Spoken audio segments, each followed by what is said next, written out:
Okay, good afternoon, everyone. Good afternoon, PE2 advanced swimming students. So, I have decided to create this video so that you'll have an advanced idea of what we are going to talk about tomorrow at 5 p.m. So, um, for your output, so for the midterm, for the pre-mid, midterm up to the pre-finals and finals, I have decided to change our evaluation. So instead of having or giving you exams, I decided to give you a one output, which is a progressive one that you're going to work on by group and you're going to accomplish it by term. So for our agenda, so these are the following. So we have the survey research title, the swimming related survey, the survey questionnaire, survey research introduction, rephrasing, referencing, and the ruling for the group. Okay, so for your output, so instead of having or giving you a pencil and paper exam, so we will no longer have those exams. So, dili na ko mag-conduct og pre-med nga exam, midterm exam, pre-final exam, o final exam. Instead, I will give you an output which is a survey research. So, meaning, when we say about survey research, you're going to conduct a survey. So, within your survey, um, it contains questions. So regarding on the trend or majority. So the gist of the survey, it talks about the majority. So within your questions, um, there are topics that you are going to focus on based on your research title. Okay? So I know that you have already encountered a survey questionnaire, a survey research during your high school years or during your senior high school years. So it would be way easier for you. And do not worry for this one. When you hear the word research, you might get stressed, no? Ma-stress na tapos na research nga. Actually, this is a stress-free output. It's because I will guide you and I will not complicate the conduct of this study. Okay, so since our subject is swimming, so we are going to focus on swimming. Okay, um, I have also decided to have this one so that you'll have an output, because if you're going to just have an exam, you will soon forget the topics. So when you will be graduating for the next semester, so you will just forget those things. Instead, if you have this survey, um, your name will be recorded already and you'll have an output at the last part of this term, so it wouldn't be a waste. So since we're not having a face-to-face month, so we will not be able to conduct a practical nga swimming jud. So this time instead I make use of the resources and the time that we have. Okay, so this time let's start. So what is a survey research title? Okay, so this is just very simple. We are going to focus on a problem, or we are going to focus on the majority. So when we talk about majority or problem, so it requires research. We need to gather data. So this time, we are not going to start from the introduction, but in a research, we are going to start on the research instrument. So kaning research instrument, mao ni siya ang atong survey. Mao ni siya ang magkuha og data, mag-collect og data. So I have here series or 5 examples of research title, survey research title for you to adapt on to give you an idea and to generate your own idea. So we have here. Okay. So the first one, we have here the impact of COVID-19 pandemic on the swimming skills of high school students. So meaning, for this specific research title, we are aiming to understand kung unsa man ang epekto unsa man ang tawag ani effect o epekto or effect or impact unsa man ijang na change or unsa man ijang nabilin nga tawag ani kanang epekto sa ang epekto sa COVID-19 sa mga skills sa mga high school students. So we have here a hypothesis. So when we say hypothesis, an intelligent guess. So meaning magtagna ta kung unsa naka-impact ingani or sa naka-epekto sa COVID-19. So maybe ang swimming skills sa mga high school students kay dili na ingon kaadyo refined. It's because they're not allowed to go out during the COVID-19 during the pandemic, di ba? So maybe sa swimming skills pod maybe tali ning enroll sila og mga individualized lessons. So maybe improve silang ilang skills. Di ba? So natay duha ka nga padulngan for this one, for this first research title. Okay. Kinsa man mga respondents? So we have high school students. So ang ato mga respondents kay mga high school students. So ato ba siya nang-specify? So taga-asa man nga mga high school students, taga Maasin City National High School ba? Taga SJC nga mga high school ba? Sa inyo bang mga town nga high school? For example, Liloan National High School ba? Or nabay Liloan National High School? Or sa San Francisco, or I don't know, nga high school? So atong i-specify para ma-focus nato ang atong study nila lang nga mga students, sa ingan lang nga school. Another one, for example, unsa man nga mga age sa high school students, mga first year ba, mga grade 7 ra ba nga mga high school, mga grade 8 ra ba nga mga high school, mga grade 9 ra ba nga mga high school, or mga grade 10 ra ba nga mga high school students. Or pwede bag tanan year level, grade 7 to grade 10 nga high school students. Okay, mga tanong mo, sir, pila man ka respondents among kuhaon? So, mas nindot og more than 100 respondents. Okay? Mas nindot og more than 100 respondents. Or, we have another way to get that one. Okay, ingani na lang.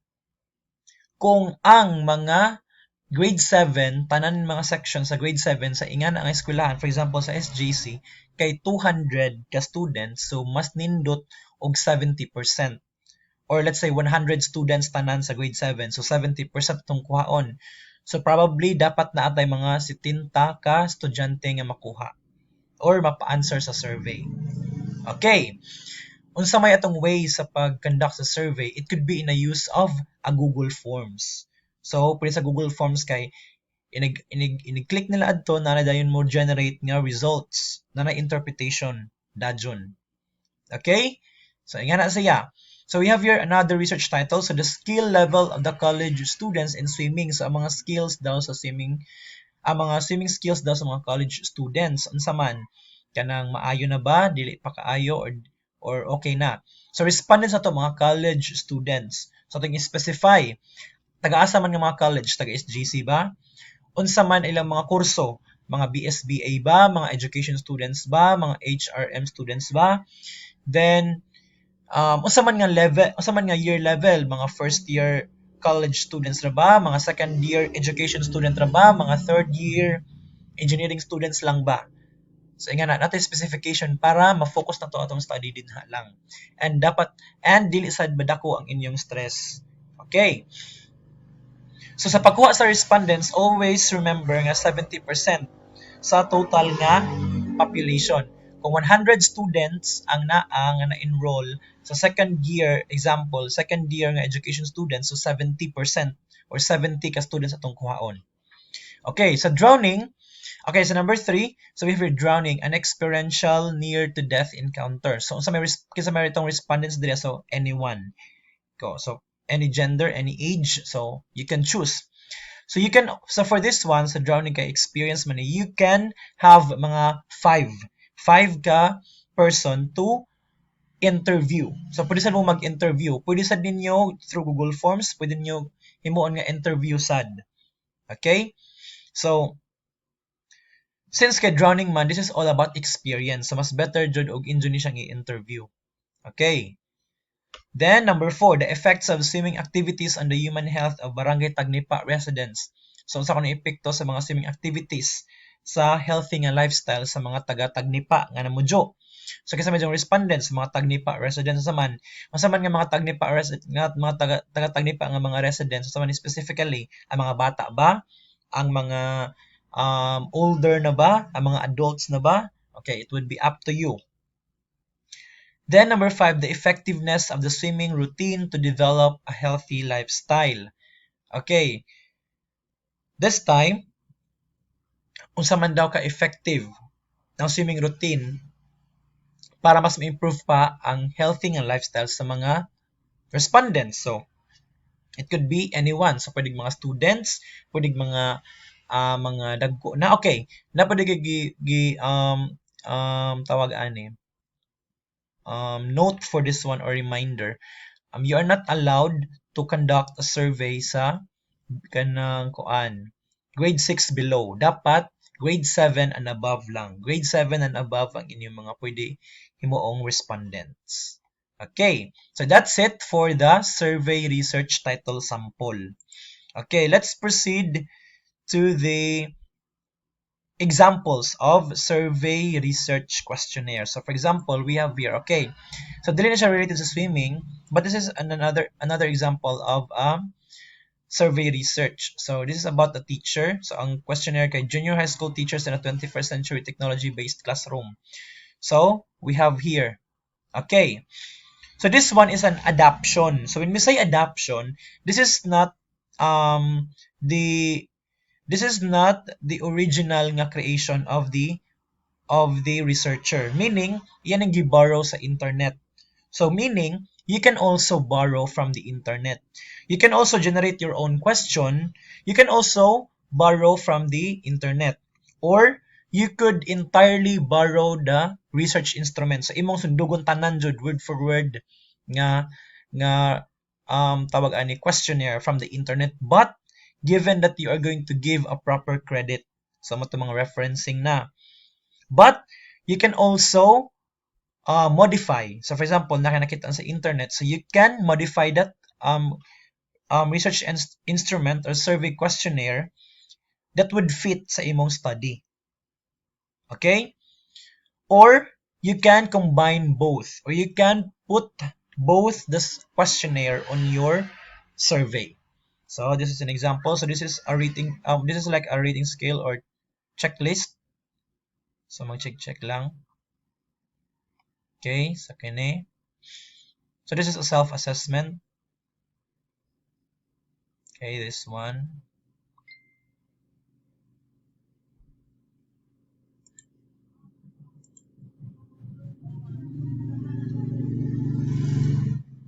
Okay.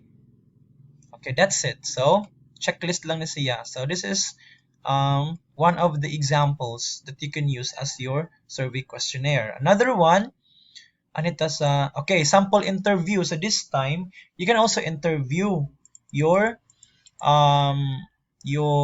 respondent.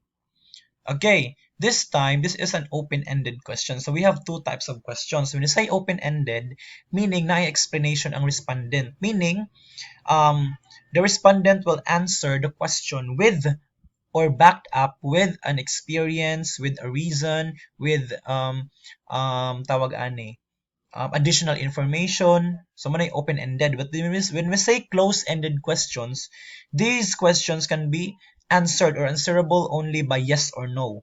So kung close-ended, kung mapili mo close-ended questions, pwede na sila mag-answer og yes or no. Okay, agree or disagree, nga na lang. But kung open-ended, meaning you allow them to explain more. So man siya, sample interview. So we have here the section 1 participant background. So originally from this area, what neighborhood, okay? Which of your children will you focus on during this focus group interview? Okay, tell me about your swimming ability. Do you know how to swim? If yes, okay, how old were you when you learned the swimming? Who taught you? Did other people in your family swim? Okay, so muna siya examples of open-ended questions. So this could be used also as your survey questionnaire. Okay, do you think they would be interested in being on a team? Okay, muna siya. Okay, so we have here another example of a survey questionnaire. So this time, this is now a close-ended questionnaire. So meaning, this is answerable only by yes or no. So for example, we have here, do you set swimming goals? So it could be answered by yes or no. Do you set a training goal? So do you attend every training session you can? Do you regularly count your strokes? Do you regularly perform race starts? So that's it. So this is a close-ended questionnaire. You can also use this one as your survey questionnaire. Another one, um, okay, we have here a swimming lesson level questionnaire. So we have here an example sa mga preschool siya, but as what I have said a while ago, you're not allowed to conduct survey questionnaire below grade 6. So dapat grade 7 and above. No, below grade 7 rather. Dapat grade 7 above. So for example, here, so this is a questionnaire sa parent man. So if you will be a researcher and you'll conduct this one to the high school students, so it would be this way. So are you comfortable in the water? Yes or no? Then can you submerge your mouth, nose, and eyes? Yes or no? Then can you blow bubbles through your mouth and nose? Yes or no rin po na. So sa level 1 siya tahay. So you could also use this one as your survey questionnaire. So it would be up to your study.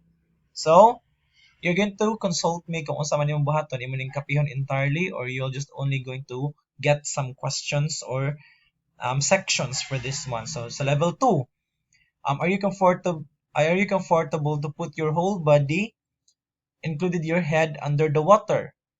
So komportable ba daw ka nga um, mulubog imong tanan lawas sa pilang imong head?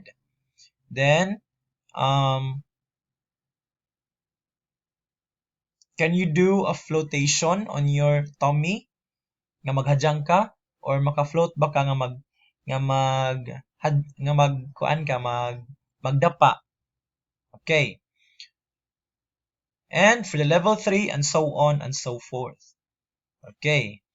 Okay, so I forgot also to tell you that for the survey questionnaire, you can combine the close-ended and the um, open-ended questions. So ganina, di ba, you can have the open-ended questions alone lang. So open-ended questions tanan. Pwede po kag close-ended questions tanan. But you can also combine the two types of questionnaires. So pwede ma-open-ended, pwede sad isumpay nimo ang close-ended questionnaire. So it would be up to you. Another example, this one. So we have here, okay, swimming lesson level questionnaire. So sa level 1, okay, mo na siyang ganina. So, nahimo na lang siyang mas organized siya. So sa level 8, so can you swim with proper backstroke technique? Okay. So mura na siyang interview, but you can have the Google Forms for them to answer. So pwede mag-check lang sila, pwede magsusuwat lang sila yes or no, mag-answer lang. It would be up to you. Another one. So we have here an assessment toolkit. Okay, so murag nabalin is, wait, let me nabaliman.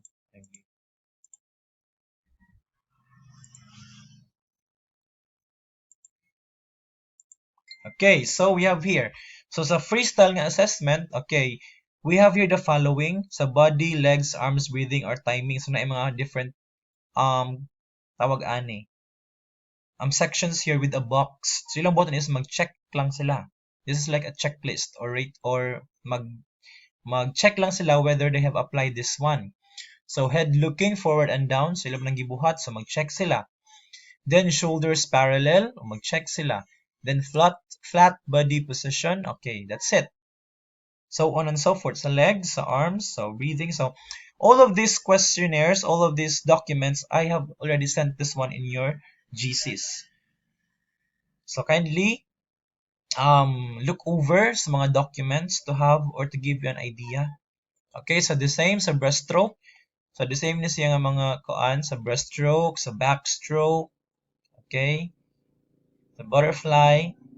Okay, so ano siya? And that's it. So, na interpretation. So, mo siyang interpretation. Okay, another example. Okay, mo to siya. Those are the um, examples of research title and the research questionnaires or survey questionnaires rather. Those are examples of survey questionnaires and a survey research title. The next one is the survey research introduction. Okay, together with the survey questionnaire, as you conduct that one, as you collect your data, you will also generate the introduction. Okay, so ang deadline ingani is the same siya ang introduction o ang survey questionnaire sa midterm nga exam. So before midterm exam, ito di better nga makapasa na mo para gaw ma-check, then you can continue the study. Okay? Para gaw sa matagaan og idea and additional nga information. Sige, how do we conduct or how do we generate a survey research introduction? So we'll have an example here. Okay, so this is an example of an introduction of a swimming article. So, okay, reminder, all of the ideas here are not necessarily coming from you. Meaning, dili na kinahanglan nga tanan nga mga ideas dili nga ibutang ninyo is inyong gihimo. You can search from the internet, you can research on the internet an articles related sa imong study. You can cite some of their tawag ani ideas. So for example, ani.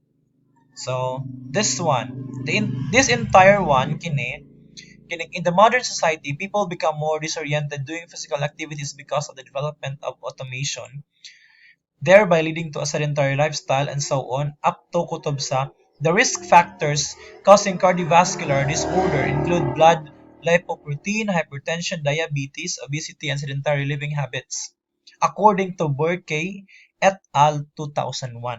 So meaning, kini nga idea here, this one, kini nga sentences, are coming from Burkey, meaning iya ni nga research. Meaning, ang kining idea is iya ning idea. Idea ni Burkey on 2001 sa iyang research article. So meaning, iya ning gi-copy. However, you cannot copy this one from his own idea word for word. Kailangan imo ning i-rephrase. So for example, imo ning kapihon na punog balik. You need to rephrase this again. You can rearrange the words, the ideas, you can reconstruct the idea, you can add an idea, basta related siya or connected gyapon ng idea sa idea ni Burkey. Another one, these factors individually affect the health of a person and in general, they act in combination to such an illness according to Torimocha et al. 2001. So meaning, idea ni Torimocha. So as what I have said earlier, it doesn't have to be your ideas to be put in this introduction. The thing that you're going to do is you're just going to mine. You're going to research. You're going to find articles related sa imong study. So for example, imong research title ganina kay kini. So to. The impact of COVID-19 pandemic on the swimming skills of high school students. So you can find related articles ingani, so may mga related articles. So the swimming skills of the students. So swimming skills of the students ng article. Then the COVID-19, the effect of COVID-19 sa swimming skills. Okay, another research article. And you can rephrase those ideas of the other articles to be put on your introduction. Okay, anhe. And always remember how to conduct the referencing. So I am sure that you're done already or that you know already how to cite a reference or an article. So I'm gonna see an example. So you put the author, then kung daghan sila o saray ibutang ang pinakauna, then you put an et al, meaning etc. Meaning kanang in behalf sa iyang mga kauban, then the year 2001 ba na or 2020. So it would be better nga ang inyong research nga makitaan or mga articles nga inyong i-cite is 2000 and above. dapat wala na yung mga 1998, 1999 kay tiguwang na kadyo nga mga research ko ano to karaan na to. Dapat 2000 and above. 2000 to 2022. Mas nindot nga kana nga mga research ang inyong i-cite or inyong kapihon or inyong i-rephrase or inyong gamiton. So this one here, so ideas ni nila o ideas ni Komenyika. So dili kayo siya stressful kay you're just going to rephrase, you're just going to transfer the idea. So Banzi et al. So I will no longer require you to make your own idea, but if you wanted to give your idea or to what you call this one, introduce your idea in here. So pwede na may ibutang imong idea dire sa pinakauna. Imong ideas din ha. Then the rest sa body, you can now cite this one with the other articles. Okay, man siya. Okay, for our next agenda is the rephrasing. So rephrasing meaning kung itang rephrase, imong otrohon ang arrangement, imong otrohon ang idea. Imong dapat dili mo kapihon word for word.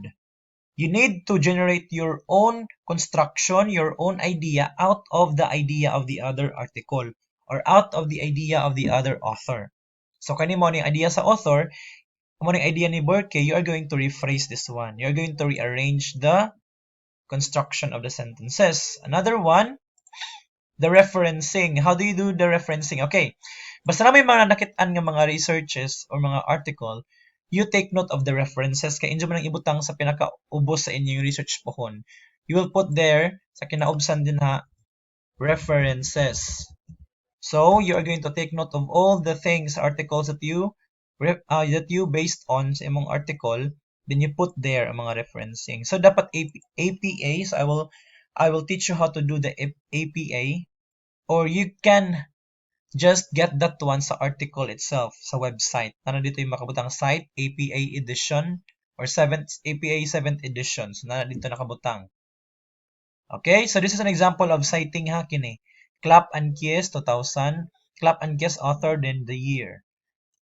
Every after sa ijang idea. So inighuman siyang idea tuldok, you put the authors. Okay, mana siya.